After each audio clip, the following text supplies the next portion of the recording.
I want you to imagine something. It's your 40th birthday.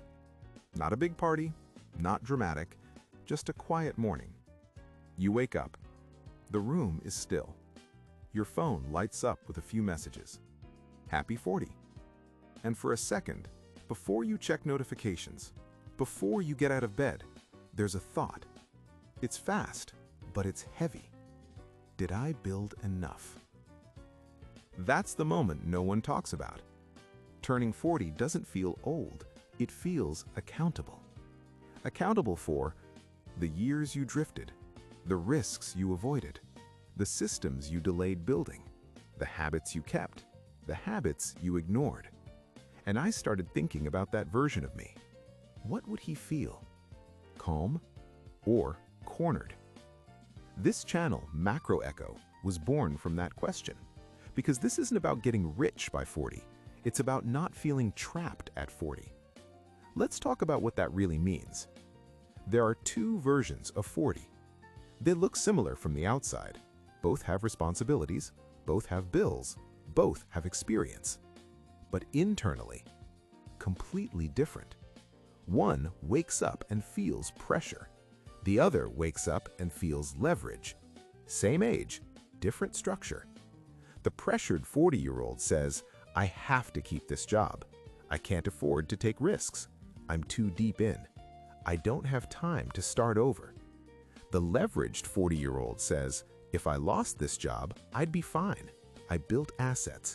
My income isn't fragile. I have options. The difference isn't IQ. It isn't luck. It's what they built between 30 and 40. That decade is not about speed. It's about foundation. Most people don't fail. They drift. Drift looks productive. You wake up, you work, you earn, you upgrade, you repeat. It feels responsible. But drift has no direction. Let me ask you something. If you kept your exact current routine for 10 years, no improvements, no new systems, no new income, no discipline upgrades, where would you land? That's the direction you're actually heading, not the one you imagine, the one your habits are compounding toward. And habits compound quietly, just like money. Here's something I realized. Money before 30 feels flexible. Money after 30 feels heavier because responsibilities increase. Your rent gets bigger, your lifestyle improves, your comfort grows. And comfort is subtle. It doesn't scream. It sedates. You stop experimenting. You stop building aggressively. You optimize stability. But stability without leverage becomes a cage. That's the salary trap nobody sees. By 40, your financial life should not depend entirely on someone else's system.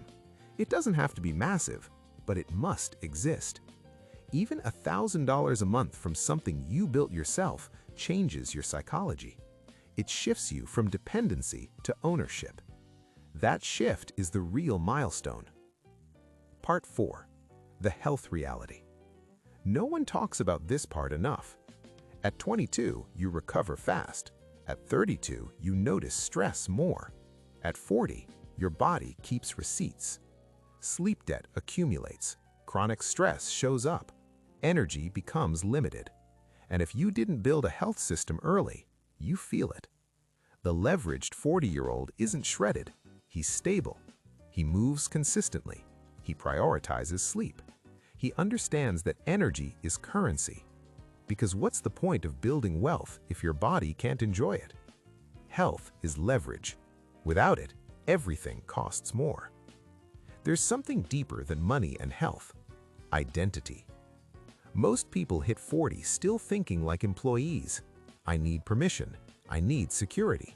I can't risk this. But the 40-year-old who feels calm thinks differently. I build. I own. I compound. I design. That identity shift doesn't happen overnight. It happens when you start building systems, even small ones. That's why MacroEcho isn't about hustle, it's about structure. Because once you see yourself as someone who builds leverage, your decisions change. Let's do something uncomfortable. Close your eyes for a moment. Imagine you're 40, You look back at today. You ask yourself, why didn't I start earlier? What would your future self say? Would he thank you? Or would he say, you had time, you had energy, you had opportunity, you just didn't act? That conversation is real. It just hasn't happened yet, but it will. And that's what makes this decade powerful. You still have room to adjust trajectory. Not perfection, not millions, but structure. By 40, you should aim for multiple income streams, no high-interest debt, automated investing, consistent health routine, clear values, controlled expenses, and a skill stack that compounds. This isn't about comparison, it's about reducing fragility. Fragility creates fear. Leverage creates calm. Good. That means you're aware. You don't need to rebuild everything in a year. You need to stop drifting. Start with one scalable skill, one income experiment, one health habit, one expense reduction, one daily discipline block. Small systems, repeated daily. That's how trajectory shifts. MacroEcho isn't about flexing, it's about foresight. We talk about money systems, leverage, macro trends, ownership, cash flow. Because if you understand systems, you don't panic at 40, you design. That's the difference. And most people don't realize it until pressure forces them to. You don't have to wait for pressure. You can build structure now. Final. The 40th birthday again. Let's go back to that quiet morning. It's your 40th birthday. You wake up. The room is still. But this time, you don't feel pressure. You feel stable. Because you built systems, you built leverage, you built health, you built optionality. You don't feel behind. You feel ready. That's the real goal. Not applause, not validation, leverage. If this resonated with you, subscribe to MacroEcho, because we don't drift here, we design. And the next decade will compound either way. The question is, will it compound stress or leverage? I'll see you in the next one.